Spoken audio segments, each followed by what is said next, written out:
Okay, guys, so good to hang out with you guys. So we just recorded a podcast, and my brain is just like swirling because I have no idea what you just did to me. I know it's not like I feel violated or anything like that, but I feel like I was part of something that I didn't really understand, but I want to understand. You thought you were being interviewed, and yet. I know, right? Exactly. You didn't slip anything in my drink, did you? No, I did not. I know something you did not know. Yeah. How long? How did you do that? Like, how long have you been podcasting? I changed drinks while your back was. Never getting a land war nation. Equally dangerous but less well known. Never getting a battle of wits with the Sicilian when death is on the line. Love it. One of the greatest of all time. So I mean, how did you do it? Like, you've been doing this for a long time, or you just naturally skilled like that? No. So I am a student of human behavior. I've been studying psychology since I was probably 16. And, what you experience there is in part what I call the invisible pitch. But all it really means, if you peel back the covers, is the conversation just needs to connect on a personal level. It's got to be authentic. Some of it, I have a book that I haven't, so Joe Rogan, if you're listening, I haven't released this book yet, but I did write a book right before the election called The Joe Rogan Effect. And so I've studied a lot of the top podcasters. I'm like, what is it that they do? And I look at somebody like Joe Rogan, who, in my estimation, I love you, Joe, but you have no business being as successful as you are. Like a guy that's a brawler, a comedian, a guy that's willing to roll a blunt on camera, or pour himself some scotch or whatever else, or talk about a psychedelic experience, should not be more famous or popular or influential than Oprah. But he is. Like, he's far more influential. Like, he tipped that election. So some of the things that I observed when I was studying him specifically is he has, it's almost like either this is his default mode, or he makes a conscious decision beforehand to remain open. Completely open to wherever the conversation is going to go. So a lot of people that podcast where they go wrong, where it feels like inauthentic or push-pull, is that they have an agenda. The people that, like the old days where they had the cards, and it's like, okay, this is the next question, right? That's not his model. His model is being completely open, and then beyond that, it's a deep curiosity about everything. So in the conversation we had, of course, I looked for where is our common jump-off point? I saw in your bio that you had done stores online. I know a lot of guys from stores online. I interacted with the guys back in the day. I remember it was like a big deal.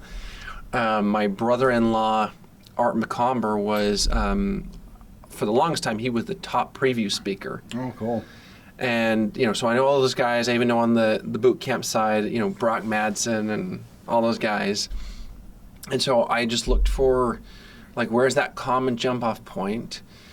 And, of course, I've got an idea of where I think it might go, but I'm still open for the journey. Beyond that, it's, I recognize when, understanding humans, doing a deep dive on what drives us, I recognize that humans are all coherence seeking. So everything you do, everything you desire, it can boil down to one singular focus, which is coherence. And there's a formula to it, just like there's a formula for, baking bread or, building a car or anything else.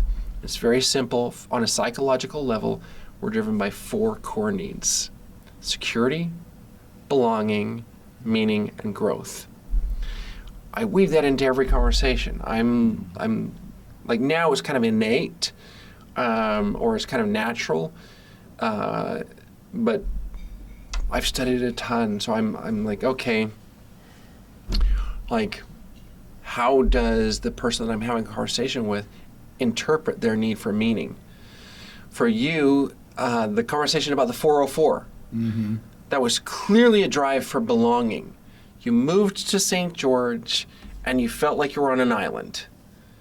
Like, I could have predicted that before you even told the story. So now, I put on the Joe Rogan hat and I'm like, let's talk about that. I got to know. Like, I'm just deeply curious. I want to know what that is. And then, what did it mean for you? How does it equate to your need for growth? What's that growth path for you? Where is that going?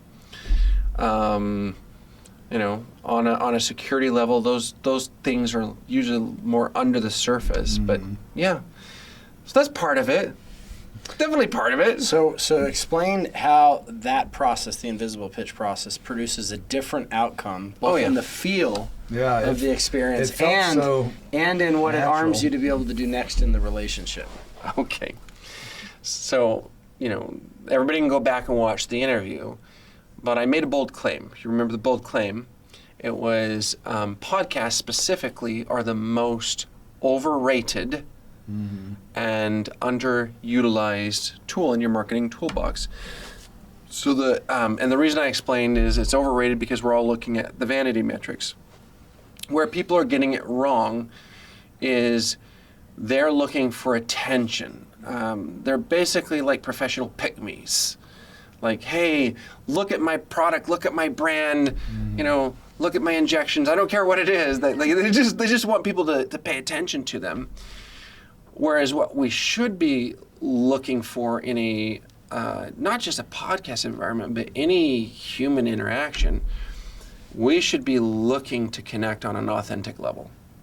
And I know that's authenticity is a word that is so overused, and maybe it's a tired word, but legitimately, if we're coherent seeking, then some of the signals that we are looking for on a belonging level are, number one, sameness. How are we the same? Oh, we both have a tie-in to stores online. We're both into marketing. So I'm going to go there first. The second thing that we're always looking for, the signals for belonging, is we're looking for acceptance. Do they like me? Right?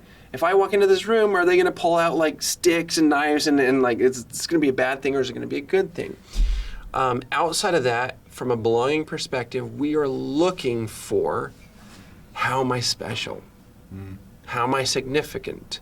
So if I can, in that conversation, highlight how you're special, guess what? You're going to feel deep belonging.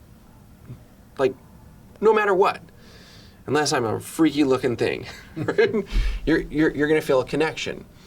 So when I line up the invisible pitch, what that really means is, instead of me trying to sell something, I'm trying to connect with you as a human. I'm also trying to explore the people that are watching. They're trying to connect with, they're trying to achieve the same coherence things, they're trying to belong. So that's why you probably noticed before we jumped on, I was asking questions about like, who's your ICP? Who are the people that you would want to have a conversation with? And I'm just trying to uncover that. You also may remember, and I think this was before we hit the record button, do you remember what I said the metaphor was for, or the best comparison? Oh gosh, no, I don't. Red Bull. Oh yeah, that's right. Yeah, Red Bull, because one of my favorite brands. I don't drink the stuff because I'm on the spectrum, right? But when was the last time you saw a Red Bull commercial that talked about the drink? Oh, they have nothing to do with it. It's always some super awesome experience that you're like glued watching. Yeah. So the reason why an invisible pitch style podcast conversation works is because it's not about a pitch. Just like Red Bull is not about the drink, that's like the byproduct of adventure for Red Bull. I mean, like extreme adventure. Like people tattoo that stuff on their body. That's the ultimate win. Like if you ever get somebody to tattoo their logo on their body, You've won. You've won. I haven't won that yet. But when I think about the type of conversations that we're wanting to have. It's how do we create an experience that's true and authentic, and it's aligned with coherence seeking, but it's not about me trying to sell you something. Mm-hmm. Even though I know at the end of it, you have a product and you have a service, I also want to lay you up as an interesting person and an authority in that space, right? How you're special. Mm-hmm. So that even if other people are listening, they don't feel pitched by you. Like it should never, ever feel like you're trying to persuade. It's more of a journey. You're just having an exploration. Yeah. Then what I do for my clients is I teach them how to do that, and then afterwards how to transition into a conversation of how do we do business together. Still though, authentic. If there is no match, if there's not a true value exchange that's an order of magnitude greater than what you're already doing, etc., we have no business being in business together. And that's something that is felt, right? So some of what you experience is internal. I don't have a real dog in the fight because whether or not you do business with me or not, it doesn't really impact me on a financial level or a liability level. And so I'm just in it to have an experience with you in case there's an opportunity somewhere. And if not, fantastic. I just made a new friend. Does that make sense? Yeah, it really does. So how do you make that transition after? I'm assuming this is not just a podcast strategy. This is probably a real life kind of thing. What is that transition? Now after the podcast, I know you, I like you, I trust you. Yeah. What's next? So it's going to sound ridiculously stupid and simple, but it is simply that. It's, hey, we just had a conversation. By the way, these things stood out to me that you talked about. I want to know about those, genuinely. By the way, about the conversations that we just had, I was even telling Kurt, like, I got to know more about his 404 community. I got to know if there's any kind of alignment there. The thing that you do with the paid ads to drive people to an event, I'm like, I need that. I need that in my community. I need that in my business. So I genuinely want to explore that. So that transition's super easy. Now, if I had wanted to have a more of a leadership conversation, and this is something that I do train clients on and I've trained sales orgs on, I have a method that I call the AIR leadership method. Okay. Sounds cooler than it is, or maybe it sounds stupid. That's a cool name. So I discovered it years ago. I was called in to turn around a sales org because there was a tech company. The founders were being diluted every single month that they had to go back to the VCs because on the sales floor, their sales reps were taking an hour to convert people over into either a product or a service sale that was a one-off or into a membership sale. So like the sales conversation took an hour? Took an hour. Full hour to close. Interesting that's so consistent all the time. Yes. 45 minutes to an hour. Yeah. Like that was the average. And they were doing paid ads through Google, and the swing was anywhere between 30 and 40 grand a day ad spend. So this is how they're being diluted. So, I put on the big earmuffs and I'm listening to all the calls and I'm like trying to figure out like what are they doing? And I ultimately discovered, well, people don't trust them. There's a lot of resistance going on. So I asked kind of a weird question. I'm like, okay, well, not just how do we get people to trust them, how do we get people to view them as experts? Yeah. That was the real, how do I cross that threshold? And so then I looked out, I did the J. Abraham thing, right? Hope that one's not falling on. Oh, and I'm all about J. Abraham. Yes! Right? So I did the J. Abraham thing of like, okay, explore all of the same industry and alternate industries of who's doing this really well, better than anyone else. I found who is like across all industries. Do you know who has the highest conversion ratio of all industries? Single highest sales conversion ratio. Mattress salesman. No, this one's very, very counterintuitive, and the moment I say it, it will be instantly clear to you. It's doctors. I was literally going to say that the surgeon's telling you you're about to die. Oh yeah, they probably have like a 99.5% conversion rate. Yeah. When they make a recommendation, they tell you what you need to buy, nearly 100% of the time, you buy it. You open your wallet and you pay for it. Oh, it doesn't matter almost what it costs either. Right? Yeah, this is true. We invested in a healthcare venture, so yeah. So then, I'm a systems, processes, analyze what happened kind of guy. So I'm like, what is the process? So I have this thing that I call the law of outcomes. Every outcome is attached to a process. If you change the process, you'll change the outcome no matter what. There, earlier in the process, you apply change, the more leverage you get on an alternate outcome. So I'm like, okay, well, let's go all the way back to the beginning. What happens for a doctor? What are they doing? Why are we looking at them as extreme experts? What's the first thing you do when you walk into the office? Give them all your freaking information. You give them everything, right? So they It's also attached to the company we invested in, so I was like, I know exactly how that goes. They basically they do discovery. I call it assess. They assess your pain. They figure out what it. So first they hand you a damn clipboard and a freaking pen, and they make you fill it all out. You fill that out and you wait. Then they invite you back and you sit down with a nurse. What's the first thing the nurse does? Ask you the same damn questions.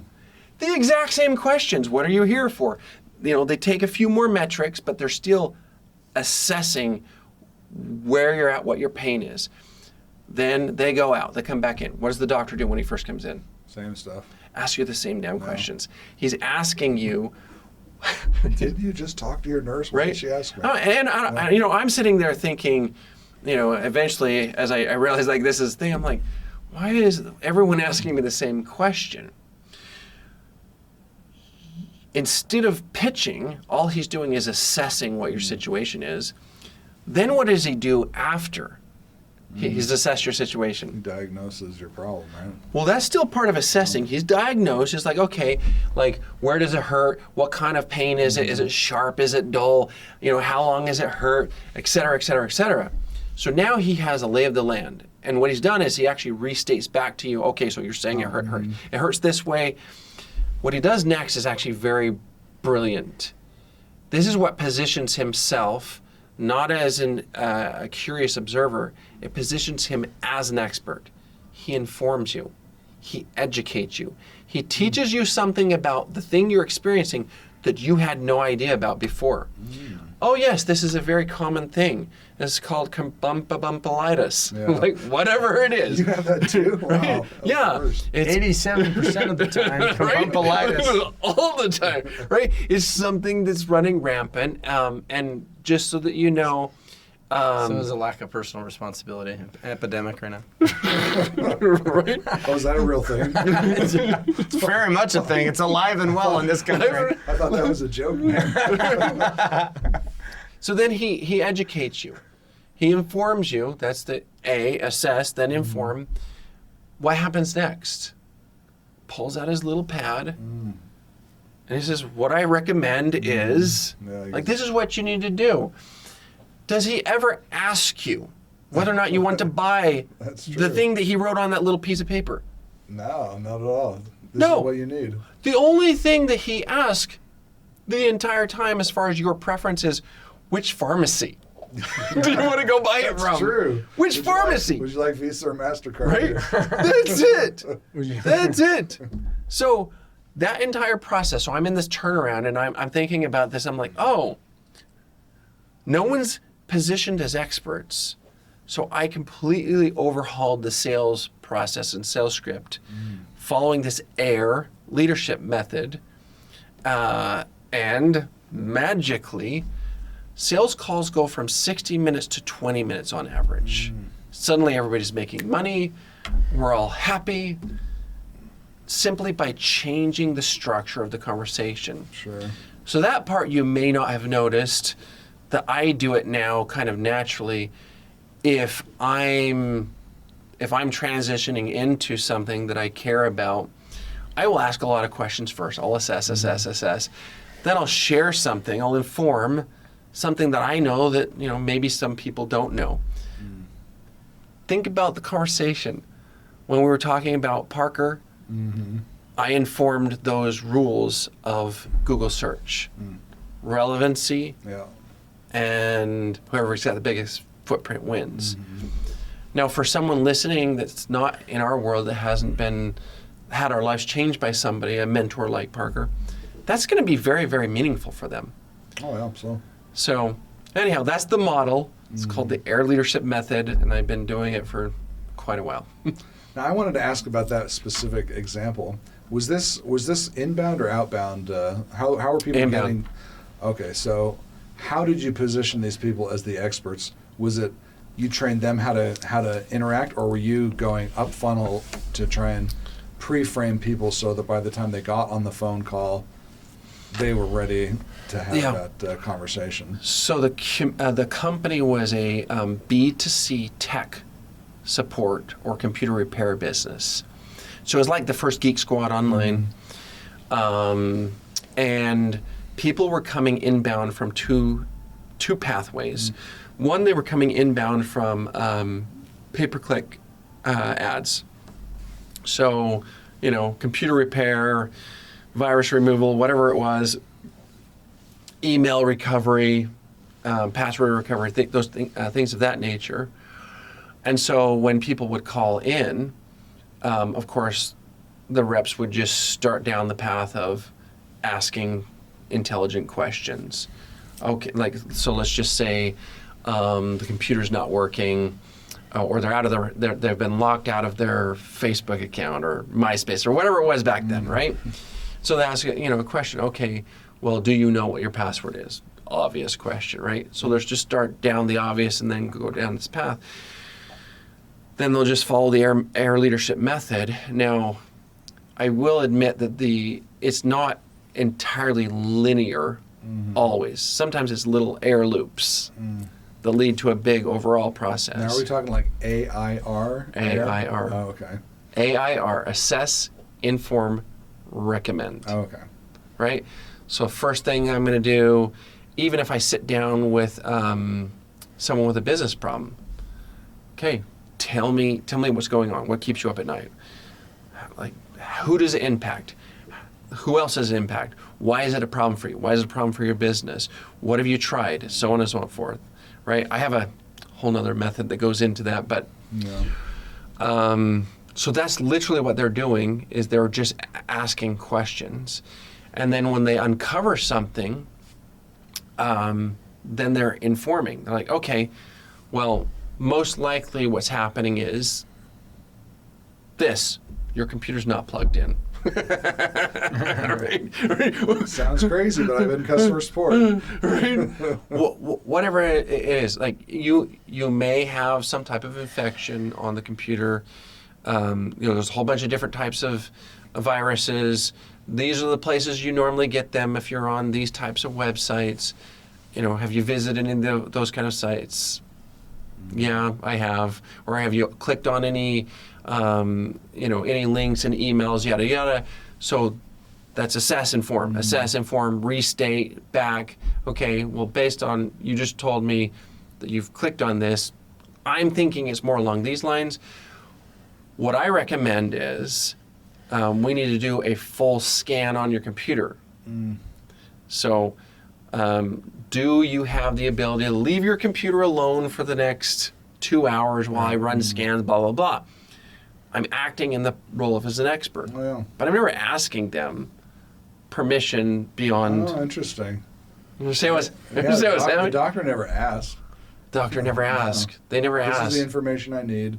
Let's go ahead and get this on. Get over with this. Yeah, because The thing that we recognized up front is if they didn't have their computer repaired with us, they're going to have it repaired somewhere. This is going to have to happen, exactly. no matter what. Right. So they need it. We have the ability to help them. They came to the doctor's office, right? Let's help them. The other path that people were coming into us from mostly was Comcast. So we established a partnership with Comcast, internet service provider, because what happened for them is when people had computer problems, they would call into Comcast and say, hey, my internet's not working. Oh, yeah. And then, little technician at Comcast, okay, let's see, we checked it on our end. No, your internet's working. Yep. And then they're thinking, they didn't listen to me, they didn't validate me, I don't feel like this whole sense of belonging, I feel betrayed. And they're like, you're calling me an idiot. I know it's not working because I'm doing it right now and it's not working. So what do people do? A significant portion of the people cancel their service. Oh, absolutely. Then they realize when they get the new service, oh shit, it's my computer. But here's the problem. Do they ever go back to Comcast? Oh, no, because they felt betrayed, they felt angry, even though... They're already on a new service plan. Exactly. I mean, even though you know that you're the problem, it's still hard to let go of those emotions. So we created a partnership with Comcast and said, look, when you realize it's the internet's working, but it's their computer, just warm transfer them to us, and we'll go through our process. We'll assess, inform, recommend. Like, we'll do our thing. We didn't call it that, but basically we'll diagnose it, and if there's something we can repair and we charge for that service, we'll cut you in on it. Brilliant. So we had several ISPs that's what they did is they provided it. They warm transferred to us and we fixed their computers. And it was fun. A lot of fun. I'll bet. Wow. Gosh, that's cool. Okay, so assess, inform, recommend. Yeah. How did you come up with that? You talked about the 4 needs earlier. It was survival, security, belonging, and then not self-actualization, meaning, and then growth. So I've never heard those 4 together. Was that combining like Maslow and Tony Robbins and everything? me and Abraham Maslow get in fist fights all the time because it's not a hierarchy. In other words, all of those needs are interdependent. We care about all of them at all time. They're persistent.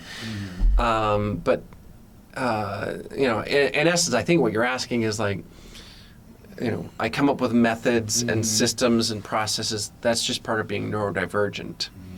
But I started naming things years ago. Okay, full transparency on this. I had a business partner, one of my first business partners. I would come up with this strategy to fix our sales or our marketing or operations or whatever, and I'm like all thrilled that we had solved this problem. And next thing I know, he's telling somebody else about it, but he's named it. And now, because I understand branding, whoever says it first owns it. So he starts calling this thing that I created this method, and he owns it. So I'm like, oh my gosh. I've got to start naming my shit. Oh, yeah. So I started naming things from a branding perspective in my early 20s. Have you ever heard of Derek Halpern? Yes. Okay, yeah. So he had a really cool thing that was a lot like that. He called it the superpower solution. Okay. So what is it? What is your thing? What is the thing that makes what you're doing different than everybody else? And you have to put a name on it. Yeah. You have to put a name on it. One of the examples that he gave, I think, was called the paperclip technique. And I can't remember if that was him, it was his thing, or whatever. Another was the briefcase technique, the Ramit Sethi, how to get a job in a job interview. So yeah, I think putting a name on everything is critical. I agree. In order to make it yours. Yeah. I mean, even if it's something everybody already knows, if you can, like you said, be the first one to name it. Well, you look at somebody like Tony Robbins. He didn't invent NLP. NLP was already in the psychology community. He just happened to have uncovered it.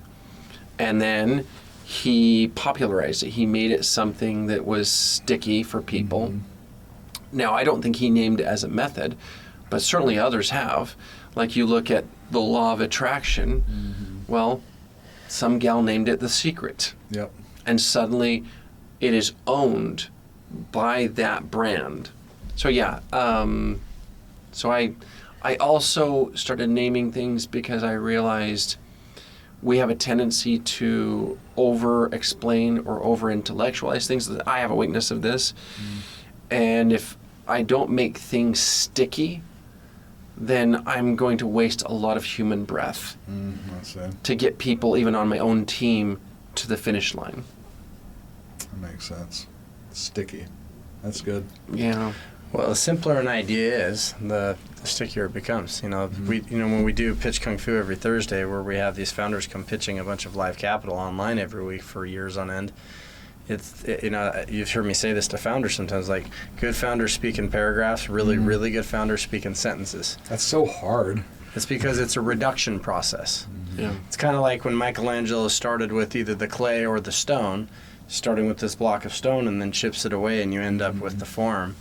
And when you're trying to communicate something that it could be very complicated with many variables and complications, in order for that idea to really take root, or for there to be inception, which is really fun, you want to leave something with somebody that they really get and they understand and it lands with them, and they can easily go tell somebody else. So this is what we did at the Spice Dinners too. All of our mastermind dinners, we did hundreds of these, and you were not allowed to announce yourself. The person sitting next to you would be the one that would introduce you. Oh, interesting. So it was an exercise in, you need to be known for one thing. Don't tell them you're doing 15 things. Tell them exactly what it is that you do, and what's something that you need, and be very, very, very, very clear, because you don't have that much time. Tell them what this thing is, and then you've got to now announce it for the person sitting next to you. I just realized that also in our interview, I did the whole PROFITS thing, right? The acronym: People, Resources, Opportunities, Funding, Information, Technology. Or did I not do that one? No, you did in strategy. Okay, in strategy. Okay. Yeah. Yeah. So the design of the invisible pitch, though, is it's designed to create rapport, create connection, and at the same time leave you with a roadmap of how to potentially monetize the relationship and or be of service to the person that you interviewed. Right? Yeah. So that's the reason it's a pitch. But it feels like an interview. It feels like a conversation. Correct. Sure. When done right. Beyond that, the part that perhaps I don't talk about as much. It's Fight Club. Don't even talk about Fight Club. The Fight Club. Is who should even be in the interview with you. Oh, yeah. Right? Now, most of the time people think about, well, who's going to buy my product? And you're going to laugh. And I'm going to laugh at myself. Now I'm going to be like self-conscious because I have so many methodologies. So I call it the 3 Bs. Wow. Right? Access. So you're trying to get access to the people that you want to do business with. There's 3 ways to get there. There's 3 pathways. The first one is you can buy it. You can do what you did when you launched the 404 community. You're an expert at paid advertising. You probably would rank in the top 1% of folks, maybe in the state, maybe beyond, because you were mentored by Parker is the best. Right? And then you took it beyond that and honed your own skill. But build it. Right? You can build. Yes. Okay. The second one is buy it, build it. You build. Borrow it. You build access, right? By putting out good quality content over and over and over, or you build community like Kurt does. Right? I don't think I know anyone better at building community than you, Kurt. I've certainly learned a lot from it, that's for sure. But the third way, and this is the shortcut, this is the fastest way. Borrow. You borrow access to the people you want to do business with. So when I think about the mixture of people that you want to put on your podcast that you're inviting in, you want some of those people that are your ICP, so that your ideal customer profile, so that when other people are researching and looking at your content, they're like, oh, that's me. Yeah. But the biggest leverage move is the people that already are owned, right? The people that already own those people. So one-to-many, a channel partner. One-to-many. I mean, I just told you what we did with the Comcast. Yeah. They already owned our ideal client. Yep. They didn't just own our ideal client. They actually owned the exact moment in time when that person was ready to buy. Like, that's incredible. Right? Brilliant. The heavens opened up. Right? And we had thousands of new clients. Right? It was fantastic. So when I think about that mixture, like who should be on your show? Should it be potential channel partners, potential joint revenue partners, et cetera, et cetera. And then the other layer of mixture, and this one is borrowing authority. The people that are already experts in your space, counterintuitive, you absolutely want them in the same room with you. Positions you. Yes, because now it's like we're peers. We are all experts, so we're expert marketers. Yeah, right. I would be cool just by sitting in the same room as you guys. Yes, and the higher the level of individual you can get on your show in that space, you're borrowing access to authority. So the invisible pitch is about building access to influence of the people that you want to do business with, the people that you want to partner with, or the people that add credibility and authority to your personal brand or your product. So would it be smart to say most of your time should be spent with those people that help you get access to opportunities rather than going after the opportunities directly yourself? Initially, absolutely. I'd build that as a strategy, but if you want to just go with an even blend, just do it in thirds. 1/3 of the individuals that end up on your show should be your ICP, 1/3 should be potential partners, and 1/3 should be borrowing authority. If you follow that mixture over and over and over. Now, here's another part about this whole process for me. Most of the time, the pushback you get when you talk to people about podcasting, they're like, I don't have the time for that. I'm so busy. Or, I'm going to have to edit that. Whatever it is, right? So on the I don't have time for that, you're already having those conversations anyway. You're already having discovery calls with your ideal customer. The difference is you're doing it in a disadvantaged way.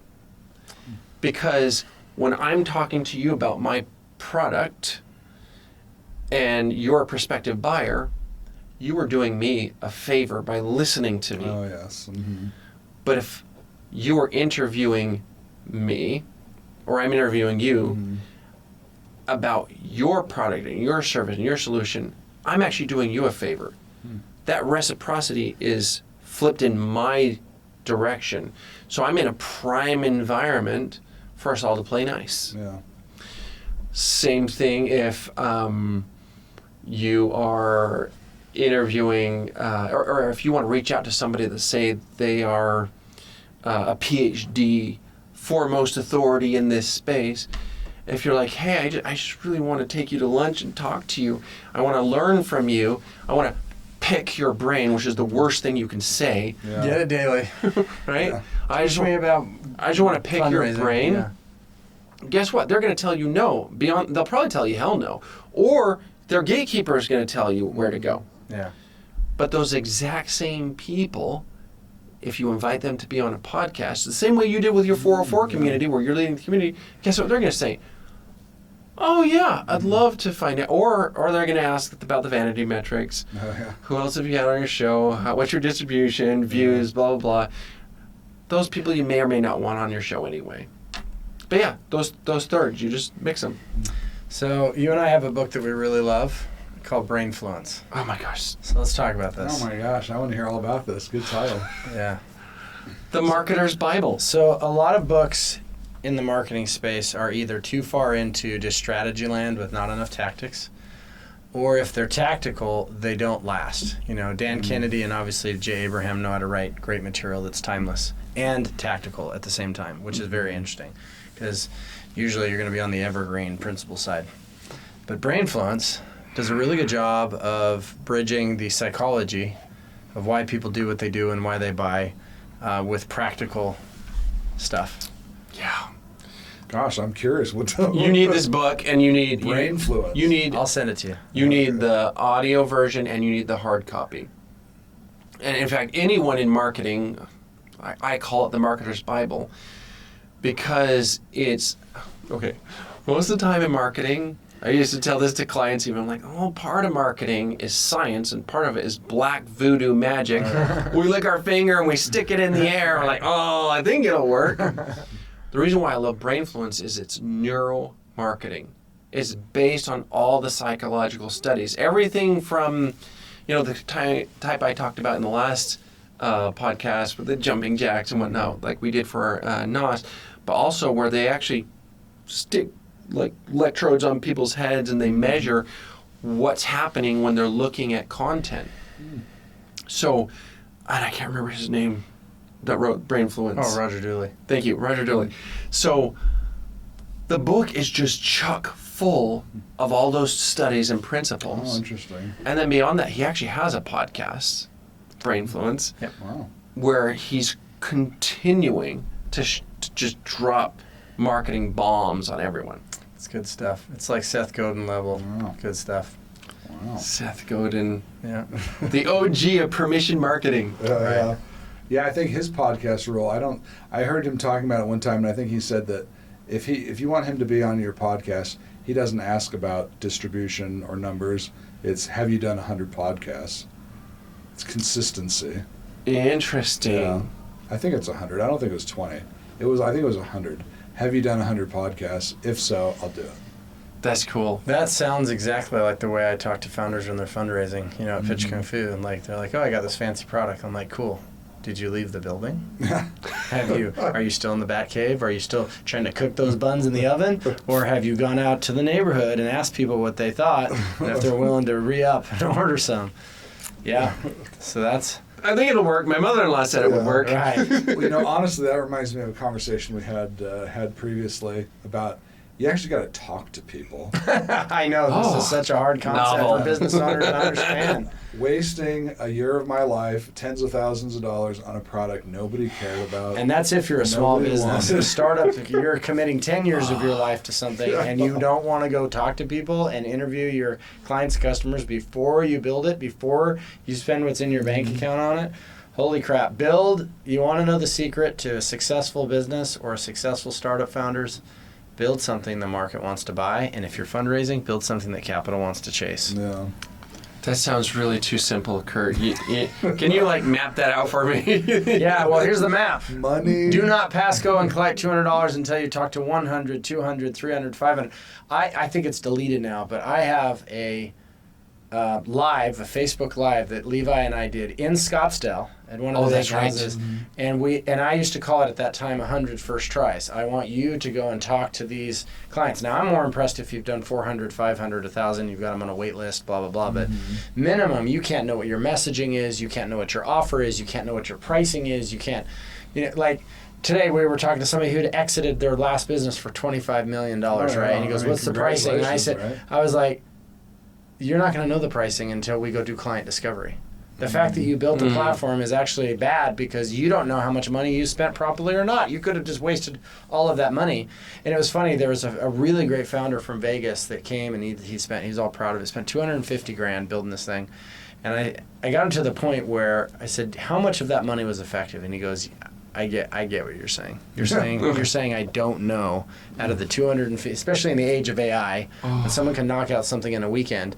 If AI is flattening product, it's a fancy way of saying product is no longer a moat, it's not going to protect you anymore, then distribution, it's always been the thing, but now it's the only thing. Yeah. Meaning, can you go and build large audiences, build community, get users, get clients, all that kind of stuff. So with the speed of AI and the speed at which you can build like a dirty build, you can go build something that you'll be embarrassed of later, but it's good enough, right? Done is better than perfect. The only thing that matters that I think is going to separate good founders from bad founders is the ones that are willing to get market ready, and you get market ready by making sure the problem you're working on is something that people feel is painful and immediate and is willing to exchange money for it. Yeah. And you can do this with a Google Doc. You can do this with a Figma. We talked about this. Instead of minimum viable product, don't think product, think minimum viable experiment. I'm not trying to verify if the product, many founders just build this product looking for a problem to solve. Yep. Instead, they should start with the problem and say, what product should I build that is the solution that I'm verifying as I'm talking to all these clients and getting customers. There is an interesting Who's Got My Money. We're all going to be on Who's Got My Money tomorrow in Las Vegas, which is mostly about getting into market and then fundraising. There's this guy, he's had 3 exits of $300 million. And so I said, how are you doing your latest raise? And he goes, I went to the investors. I asked them what they would fund and the auspices under which they would fund it, and I gave it to them. I went back with the offer and said, we're going to do a mix of debt and equity. And magically, it was exactly what they wanted, and they said yes. Doesn't that just make you feel stupid? Yeah, some of this is not black magic if we're willing to do the hard work. But here's the thing. There's a lot of psychological stuff that's happening. You don't want to get rejected. You don't want to be uncomfortable. You don't want people not liking this new baby. And this, what we do at Pitch Kung Fu literally is we're professional babysitters of founders, and we tell them that their babies are ugly. Would you rather the market tell you that, or would you rather experienced people that are funders be telling you that? And unfortunately, because of Shark Tank, because of things like Silicon Valley, the show, founders they don't understand what it takes to get to market, unfortunately. And they don't understand how hard fundraising is. I mean, it's a very small, it's 1% of 1% that are really going to go out and raise money. As far as we're talking about all small businesses and stuff like that. So yeah, Brainfluence is amazing because it's very, very, very practical. It's very, very simple. It's not super esoteric all the time. It's very plainly written, which I think is, somebody's really talented marketer when they can get ideas across. Like when people say, what's one of the best books ever? I'm like, I don't know if it's the best book. No. I mean, the OG best book was probably How to Win Friends and Influence People, but the one I'm more referring to that's more is The 4 Agreements. Oh, yeah. It's so simple, the concept, and yet it's a lifetime of mastery, and it's so memorable. 4 agreements. That if you look at them, you say, whoa, I'm not being impeccable with my word to myself. Most people keep their word to other people because of shame and guilt and other things, right? You said you were going to do this. But the only person that's watching when we're talking to ourselves is God or source energy or universe, whatever you look at it, right? Yeah. And so it's the distance between what I say and what I do to myself that I think really dictates the level of success that somebody has, how far they go. And, who's watching when you just keep building. Oh, yeah. But when you have to go out and knock on doors, and this is the reason why people that knock doors are so ridiculously successful in business, is they have to be self-motivated to go out and do that and get rejected over and over. And it's the fine-tuning in the iterations of pitches on every doorstep that makes them unstoppable. Yeah. So I was talking to somebody the other day at 1 Million Cups, and I said, dude, you're going to crush it at fundraising once you really understand. And he goes, why? And I said, because you're ready to get rejected 200 times. It takes 200 pitches to raise the average round. And you're not going to just pitch the same way at the first pitch as the 20th pitch, because sales guys that go and knock doors, they know to iterate. Oh, that didn't work. I'm crossing that off my list. I notice if I do this and I use this tone and I talk to the right, I make sure I'm talking to the decision maker. And that's another thing, like when you go out and you do your client interviews or your client discovery, are you even talking to the right person?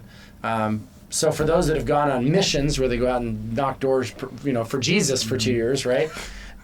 You quickly find out there are concerns that are given to you that aren't a real concern. Yeah. And so when you're building a startup or you're raising money, not everybody's going to be very, very honest with you all the time, right? I would call it a baby concern. They would tell you one thing, but if you dug deep enough, you'd find out that they had guilt and shame with their family on personal choices that they were changing and that they were making. And if you tried to address their baby concern, you were never going to get anywhere. But if you got to the heart of what the real issue is, and this is what client discovery is truly about. This isn't, you mentioned it to the client today we were talking to, this is a nice to have. You're selling a vitamin, bro. You need to be selling the vaccine to a very deadly virus. It's going to take you and your whole family out, and you cannot wait to give me the money that's in your bank account. So anyway, I digress. But people pay for have to haves, not nice to haves. Right. Yeah, so Brainfluence is just an excellent, in fact, I'm sure we're going to end up interviewing him, but it's just an excellent mixture of these two things. Not super esoteric and totally heady, and at the same time, like really practical.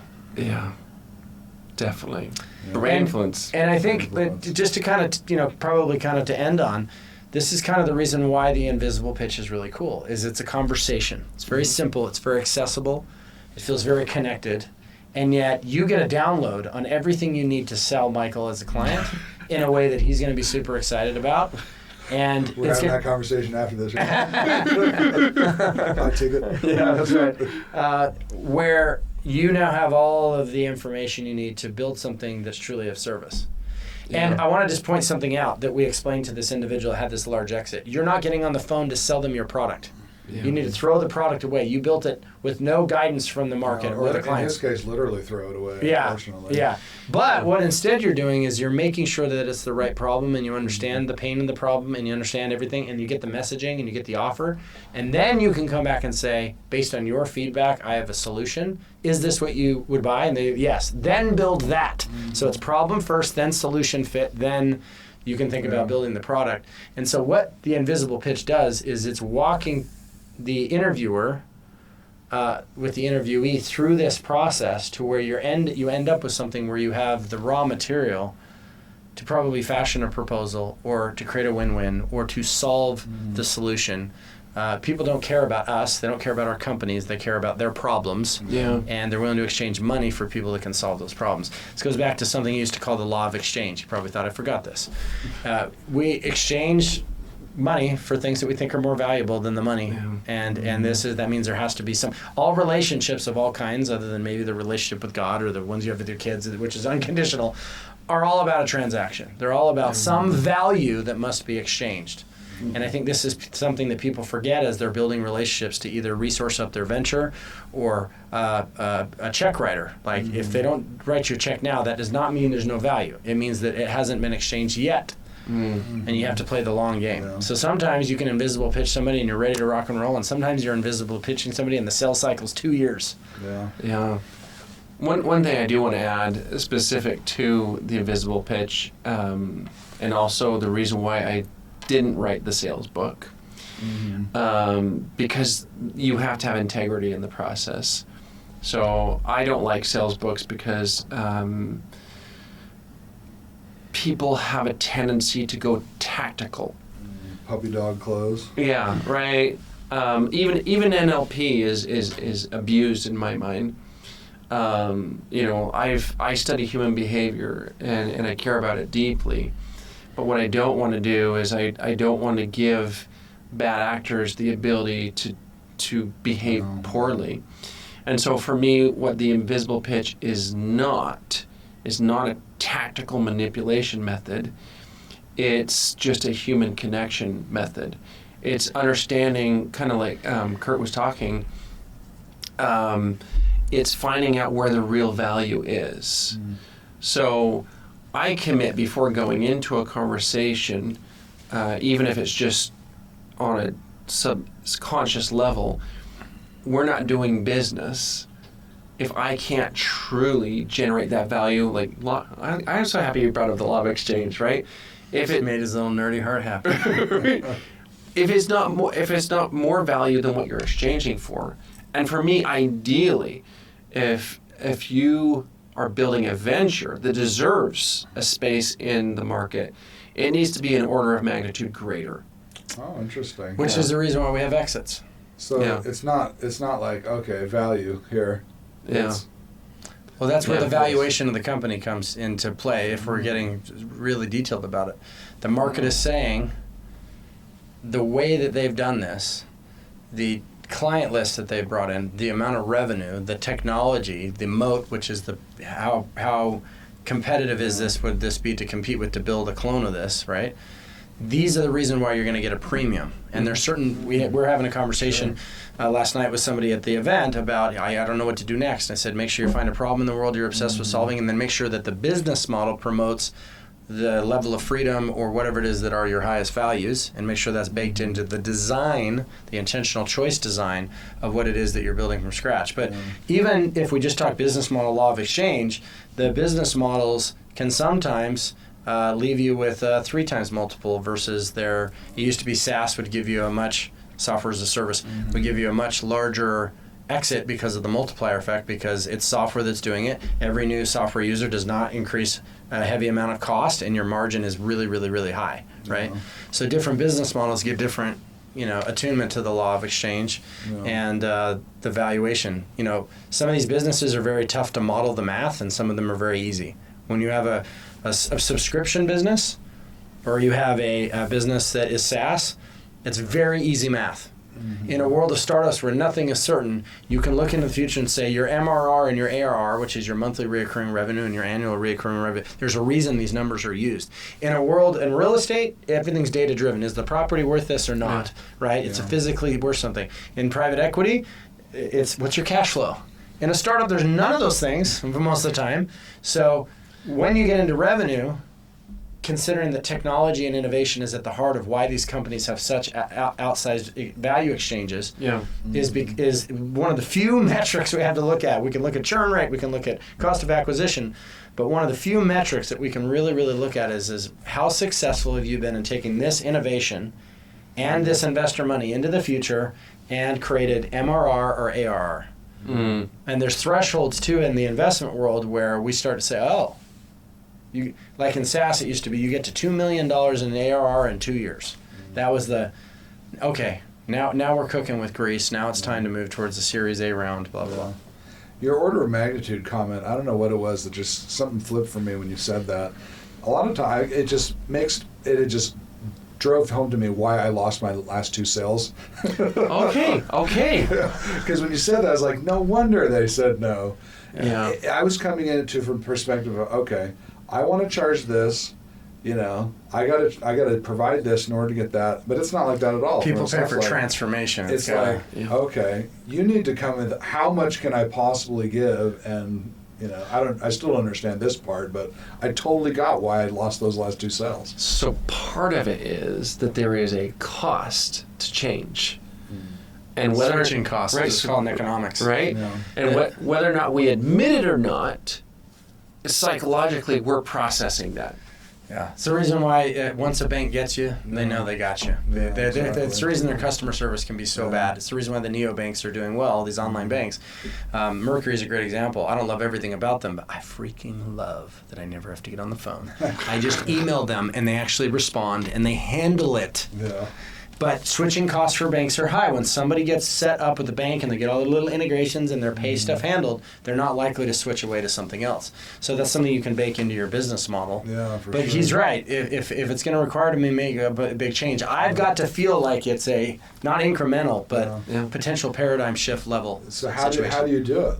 All right. Kurt knows where I'm going to go with this one. Go for it. This is the most profitable product of all time. Not just the phone and not just the smartphone, it's the iPhone. Mm. Why is the iPhone more profitable than every other product? Like, what is it? Because it hits all the core drivers. It's coherence. I feel like I'm missing out on something. So, I said earlier in the conversation that we are coherence-seeking beings, that we're looking for those 4 core needs: security, belonging, growth, and meaning. So, if you want to know how to build an order of magnitude greater value, humans are what drives businesses, because businesses are made of humans. Without humans, there's nothing bought or sold. So that means you actually have to meet human needs in your offerings, whether or not it's baked into the numbers and the feature set or whatnot. On a psychological level, you still have to bake those things. So the reason why this is the most profitable product of all time is, can I achieve belonging through this? Can I connect with other humans in a way that's significant? Cosplay friends. Yeah. Right? Right? What about meaning? Can I actually get closer to... Your AI girlfriend? Yes, you can. Can I achieve enlightenment? Potentially, right? Oh, you can do anything. Right. Cat memes. Will this give you a greater sense of security? Well, yeah, because if you're part of the community, then you won't feel like you're going to get kicked out. Or if you're a participation prize parent, their kid that never really survived in the 1800s is now able to be tethered to a cell phone. Yeah, exactly. Mobile pornography device. Growth, right? So you can earn and learn through this thing. Yeah. Because all of those things exist, they can also be measured. So why did the BlackBerry fail? because it didn't meet it. It met some keys. it meant some of those things. Beyond that, so let's just say, so by default, if those are truly the 4 core human drivers of behaviors on a psychological level, then by default, the more of those needs that you meet in any solution, no matter what it is, it will be more valuable by default. If you can add metric-based approach on all of those, it's more valuable. But beyond that, we don't have time to get into this now, but think about what Elon Musk has done in the industries that he has completely shifted, and think about this merger that's coming and what having control over space or AI or any of these things means. Oh yeah, like now I see that everything he's done, just boom, the moon just all right there. Yeah. It's all together. So the final, I used to call it the visionary formula. Now I think I call it the exponential value codex, but there is a formula. Like how many of those needs and at what level are they being met when I'm looking at a product or solution. And then I look at it as access or amplification. Can I make it easier, faster, more cost effective, et cetera, et cetera, et cetera, et cetera? Creating an order of magnitude greater value is simply a formula that you plug and play. Next time we talk, we have to get that formula. Guys, thank you. It's been an absolute pleasure. Absolutely. All right. Thanks.